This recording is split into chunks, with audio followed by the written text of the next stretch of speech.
And I will say that when I got involved in the case and I met with Jabrill, and the first thing I said at the arraignment is that we had evidence that exonerated him, that showed he was not guilty. And we presented that to the district attorney's office. Unfortunately, they were not interested in looking at that, although they looked at it. And in most of these, if not all domestic violence cases, the way things go right now is they have what's called a no-drop policy. Almost every district attorney's office in the state. So if a man is charged with domestic violence, no matter what evidence you show them that shows that he's not guilty, they are not going to drop the case. What's up, y'all? Welcome back to the channel. We are going to get right into today's story regarding Jabrill Peppers, Jersey's finest.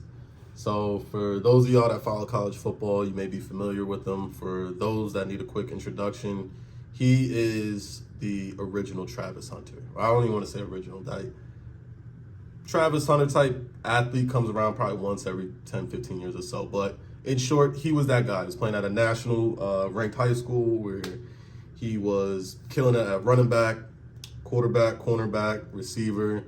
He was also All-American in track. Goes on to Michigan where he played with John Harbaugh and ended up getting a Heisman candidacy in a really loaded class. After getting drafted to Cleveland Browns, he comes home to play for the hometown guys, the Giants. And then after about 2 seasons or so there, he goes over to New England where he signs a 3-year, $24 million contract. Which brings us to now, basically this past week. And as of today, it's been 3 days now that he has been acquitted on all charges. So let's get into why he was on trial. So October 5th, police were called on a domestic disturbance. The woman accused Jabrill Peppers of having a gun as well as also roughing her up by putting his hands around her neck and lifting her from the ground.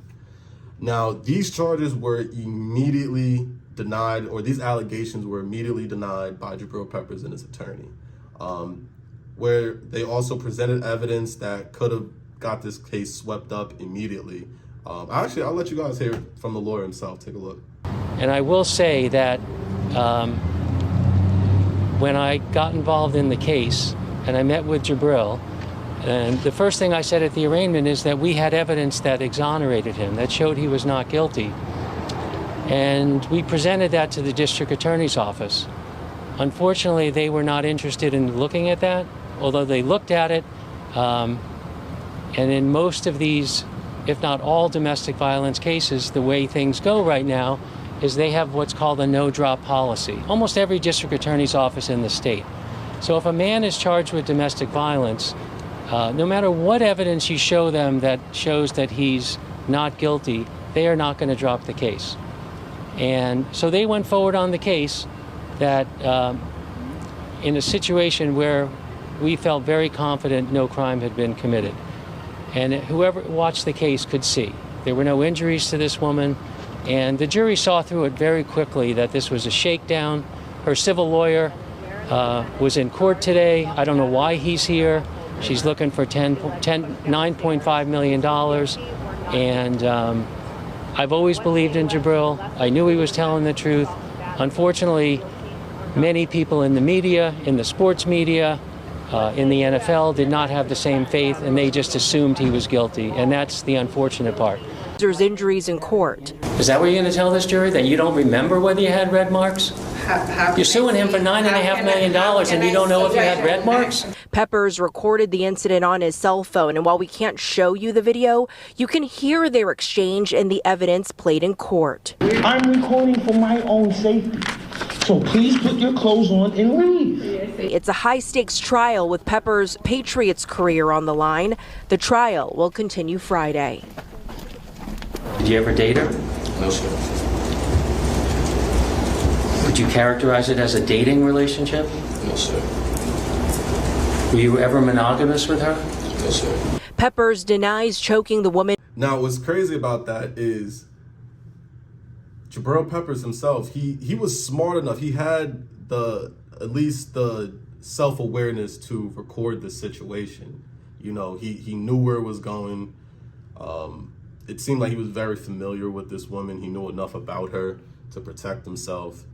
It is kind of crazy to hear as well in some of the filings that the alleged teammate she was talking to was Juju Smith-Schuster. But I think what stood out the most to me was the fact that the lawyer said that they had this evidence all along. This same evidence that the jury was presented to the jury, and it only took the jury an hour to deliberate and find this man not guilty on all charges. So for the DA to get all these evidence and then still move forward with it and waste all of this tax dollars, it really is just baffling. You know, the woman can coincidentally happen to sue him for exactly what he's supposed to make per season after incentives. You know, he's on a 3-year, $24 million contract, so that's $8 million a year. And if you look at the contract breakdowns, he's eligible for about $1.5 million roughly per year in in-game incentives. So that adds up to $9.5 million, which she's suing for $9.5 million. With no evidence, just word of mouth. Now, as much as I would love to go in on the false accuser or victim, as she may call it, you got to put some of the attention and a lot of the responsibility on the person that passed the bar exam and got a whole bunch of people to vote for them to uphold the law.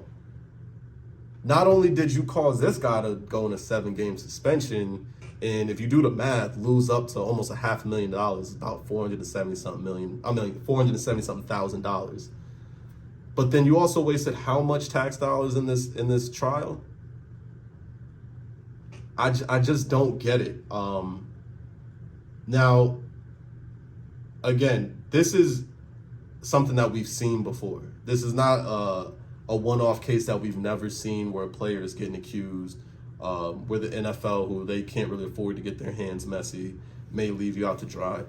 But I think the only way to really put a stop to this, or at least to try, we got to start, not me, I don't say we, but just in general, people who do face these false accusations, if you find out there's this much evidence to clear your name and the DA's office moves forward with it, we got to start suing these DA's offices or these cities. Whoever is responsible and got the bank account, we need to start suing them and hold them accountable. Because there's been, like I said, many times where we've seen cases like this and the accuser gets to just walk away like nothing ever happened. Like, oh, well, it is what it is. The DA who's ultimately responsible for your name getting drugged through the mud in the media gets to walk away like, oh, hey, my bad. Anyway, on the bigger, better thing. Like, no, someone has to be held accountable for this. You know, my dad once told me, hey, no matter what happens, the bills are going to keep coming. He was on a 7-game suspension where he lost $500,000. He still has a mortgage, lawyers on retainer, accountants, probably has chefs, dietitians, whatever. Like, this man still has a life of his own to maintain, and they just took away $500,000. That some people don't see that in about 10 years of working, and they just stripped it of them and get to just go on about their day. I think the only way, since DAs nationwide have made it clear that they have no plan to ever actually pursue false claims or false accusers, I think the only way to really try to maybe get control of this or stop it is if you really start suing these cities that let this go. Because at the end of the day, money talks. If you start suing them and they have to pay out millions of dollars, think about it like this: when there's like a incident where someone says that a cop was using excessive force, right, and then you sue the city for a whole bunch of money, immediately those changes that were ignored whenever you put in those complaints to whatever station and stuff, all of a sudden you start seeing changes within that department because they can't afford to lose millions of dollars.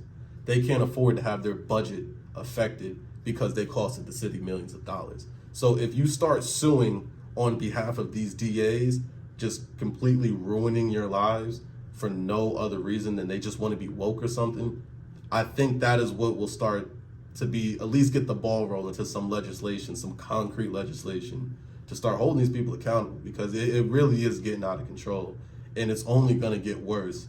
It's not just NFL players. These college players now with NIL, anybody can get money. Anybody with a name can get money now, which means anybody out there, according to how they're playing, with the precedents they set, anybody with a voice can go after the money, because all you got to do is just say, he did X, Y, and Z, and boom, they're going to move forward with this. But you guys let me know what you think in the comments. As always, like, share, subscribe. I hate losing, so it's going to take a lot for me to let myself lose. And that's just what I like, just the attitude you have to have, the swagger, you know, it's just, I think that position was just made for me.